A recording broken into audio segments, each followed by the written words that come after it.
Quali sono i confini che separano i ricordi di un tempo passato dalla realtà? E quali sono i confini che separano una persona dall'altra e che si annullano nell'arco di un'ora? Oggi vi porterò con me in camminata tra le colline di Romano d'Ezzelino, su e giù nel tempo, tra piatti e bicchieri delle vecchie osterie, tra le cose semplici e genuine di una volta.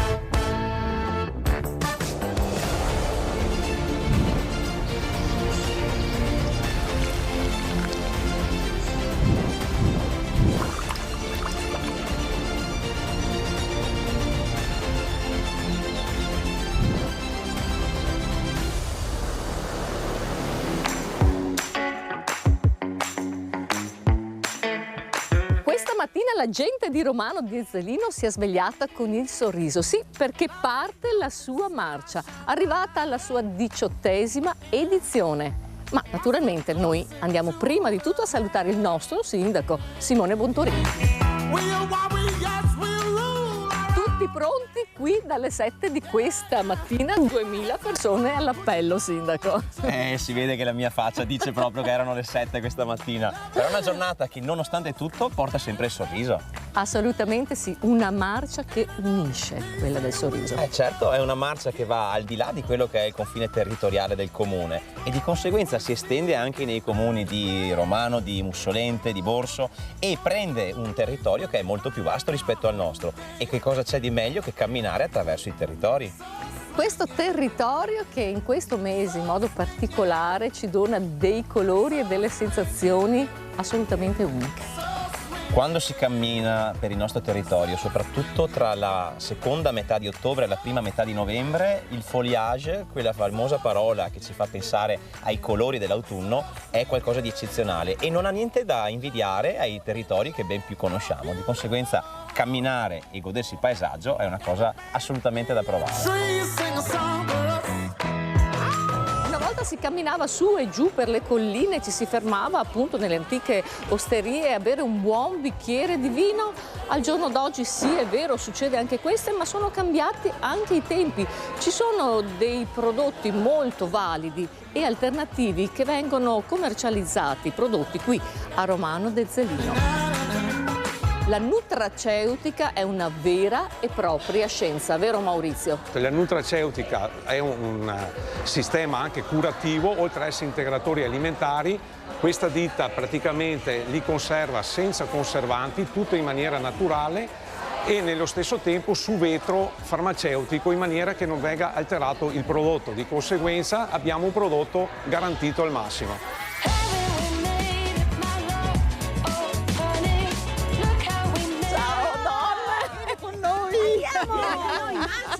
Ma quale marcia fate voi? Quanti chilometri? La marcia del sorriso! Assolutamente, ma quanti chilometri? 10. E quindi su e giù per le colline.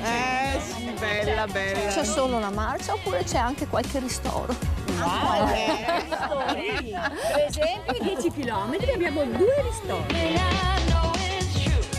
5, 10, 18, 24, questi sono i chilometri per la marcia del sorriso. Naturalmente ne parliamo con Gregorio Visentin. Ciao Gregorio. Ciao. Allora cosa si preferisce, la marcia più corta o la marcia più lunga e per chi è indicato questo tipo di percorso? Allora, questo tipo di marcia è indicata per una grande vastità di persone, per chi vuole camminare, chi vuole correre, chi vuole vedere nuovi percorsi, nuovi paesaggi e chi vuole stare in compagnia con qualcuno che conosce. Ma l'impegno è importante, bisogna partire tanti mesi prima. Come si lavora per fare una marcia così importante? Bisogna organizzare attraverso comunque anche le associazioni del territorio e i volontari che ci aiutano e cercare di pensare come far svolgere al meglio tutte le attività in modo che non ci siano inceppamenti che comunque ogni volta si possono trovare degli inghippi, però poi sono tutti problemi che si risolvono. Si fa presto a dire marcia del sorriso, sì, ma perché una marcia abbia il sorriso ci vuole l'amicizia e la buona volontà di fare andare tutto bene e tutti d'accordo. Grazie. Grazie a te. Una volta l'osteria era un ritrovo per soli uomini. Sì, avevano la scusa e l'opportunità di uscire di casa e si ritrovavano appunto in queste bettole, bere un buon bicchiere di vino, magari aspettavano anche qualche passante, qualche forestiero e avevano l'opportunità di conoscere cosa succedeva anche nei paesi vicini.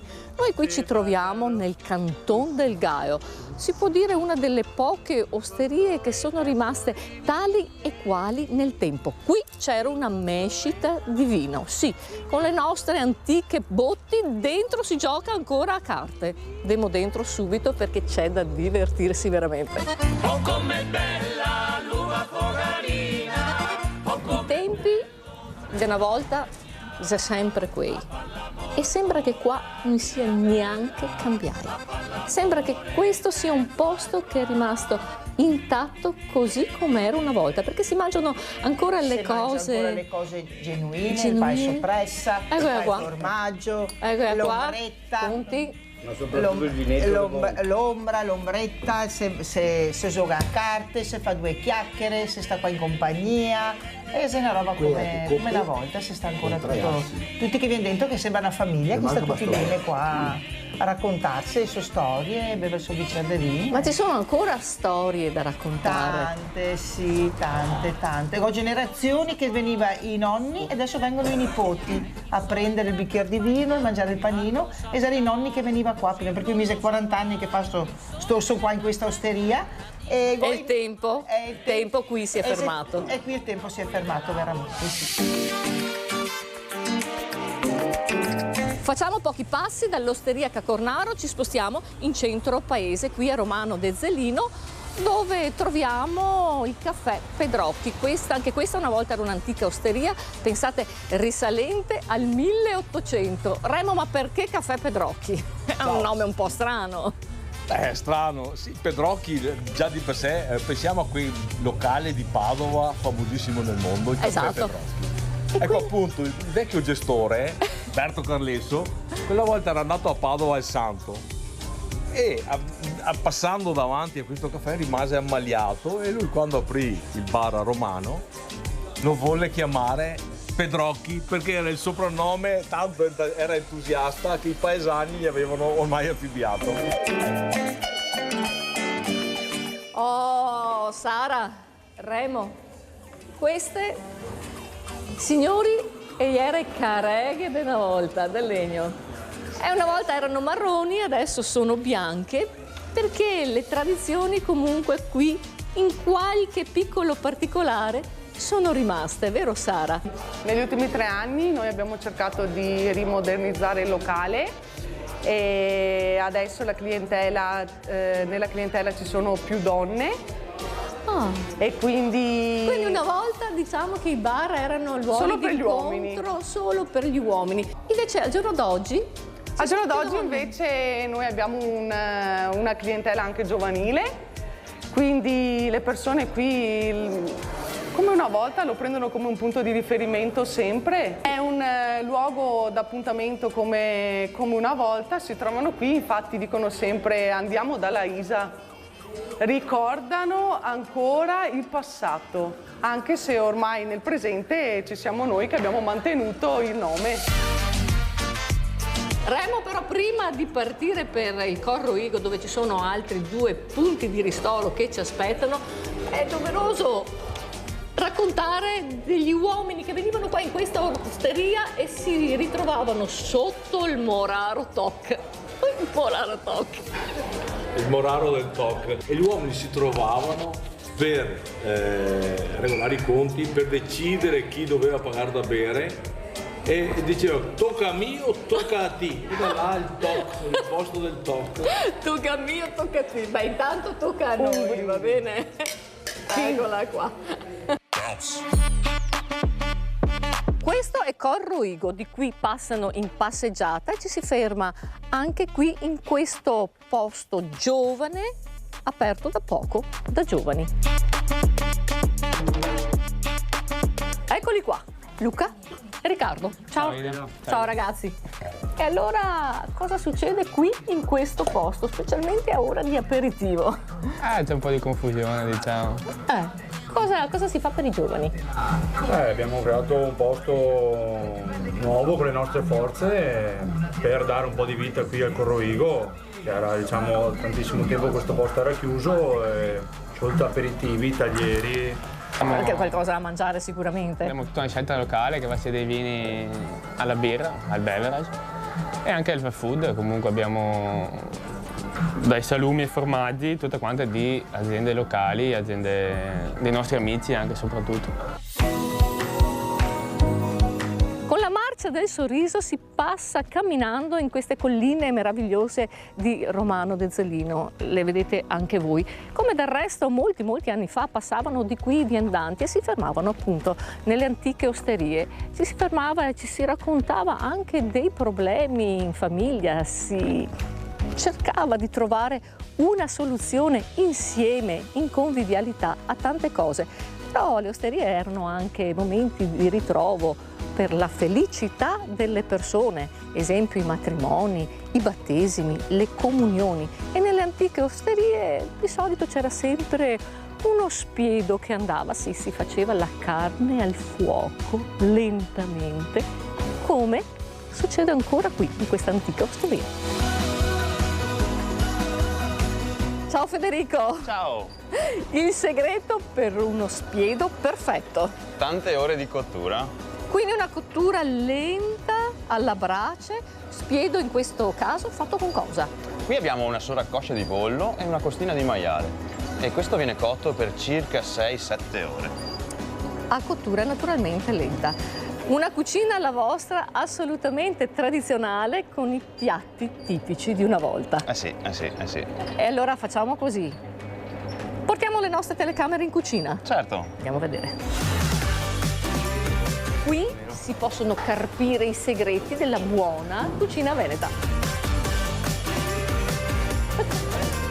Christian! Buongiorno! Ciao Christian! Eccole qua le pentole pronte per i nostri clienti che arrivano. Può mancare la trippa?